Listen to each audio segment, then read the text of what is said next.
চাইতো, বাবা দিল না। এই কাম করে নিলে এখন আর এটা বাবার বাইরে। কি বলবা এই মোবাইল নিয়ে? সবাই ইউজ করতে বর্তমানে মোবাইলটা ঠিক না, বহুত খারাপ।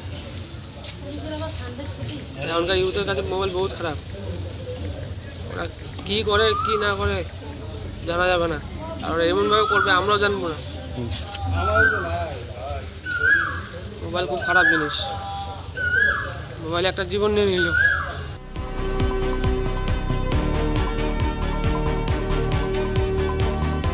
ওর নিবেই, ও না দিবে না, দেয় না, ঘরে ঢুকে যায়।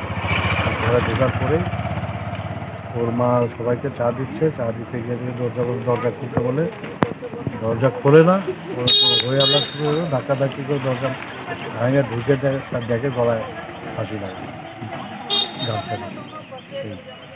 তারপরে তাড়াতাড়ি করে নামায় নিয়ে গেল। তাড়াতাড়ি তার নামায় নিল ওর দাদা আর বাবা। তারপরে আসে আমরা এখানে শুনি। আমি আসে ভিড় দিকে জিজ্ঞাসা করি, আমার তো এক সম্পর্কে ভাবনাই লাগে। সেই হিসাবেই জিজ্ঞাসাবাদ করলাম, করার পরে তো এগুলি শুনলাম।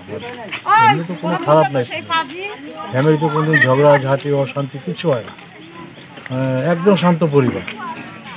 বাবা তো কোনোদিন কিছু বলেই না, যা একটু মানে শাসন যদি করতে হয় মা করলে করলো, নাহলে ওইটুকু হয়। খুবই শান্ত। ভালো নাম কি আর কোন ক্লাসে পড়তো? ক্লাস 8-এ পড়তো। ভালো নামটা আমি ঠিক জানি না।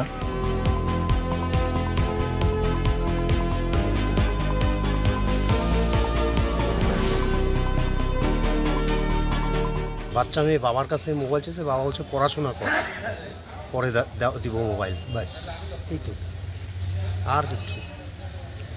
বাবা কোথায় ছিল? বাবা পাশেই কারখানা, বাড়ির সামনে দিয়ে কারখানা, পিছন দিক দিয়ে ঘর। ওই টিভি রুমে এই কেসটা করছে। টিভি রুমের পাশ দিয়ে রান্না করে, মা যাবে রান্না করতে, ঠাকুর দিছে, ঠাকুর দিয়ে রান্না করতে বসবে, দরজা খুলতেছে না বলে মা বলতেছে দরজা খোল। বা 9টার সময় ওই ওর বাচ্চাটার দাদা ঘুমেতে উঠেই পরে দরজা ভাঙার চেষ্টা করে। তোর কী অবস্থা? তখন দরজা খুলে ভাঙে তোর দিকে দেখে তো ঝুলেই আছে। কিসে ঝুলছিল? কি ওই ধর্নার মধ্যে গামছা দিয়ে। কিরকম বয়স বললে? 13+। মোবাইল নিয়ে চাইছিল? হ্যাঁ, বাবার কাছে মোবাইল চেয়েছে, বাবা কারখানায় ছিল। বাবা বলছে এখন না, তুই পড়াশোনা করে গিয়ে পড়ে, এই আর কিচ্ছু না। বাচ্চা মেয়ে, বাবা মা খুব ভালোবাসে, আর আমরা তো খুবই ভালোবাসি। পাড়ার বাচ্চা মেয়ে, আমার বন্ধুর মেয়ে, আমাকে একটু ভয় পাইতো। মানে আমার দুই ছেলে তো মূল বিষয় এটা মোবাইল আর কিচ্ছু। কি বলবেন এখন মোবাইলে সবাই এরকম মোবাইলে আসক্ত হয়ে গেছে। এখন পাবলিক বাচ্চা কাচ্চাকে এই মোবাইল দিয়েই আর শেষ করে ফেলছে।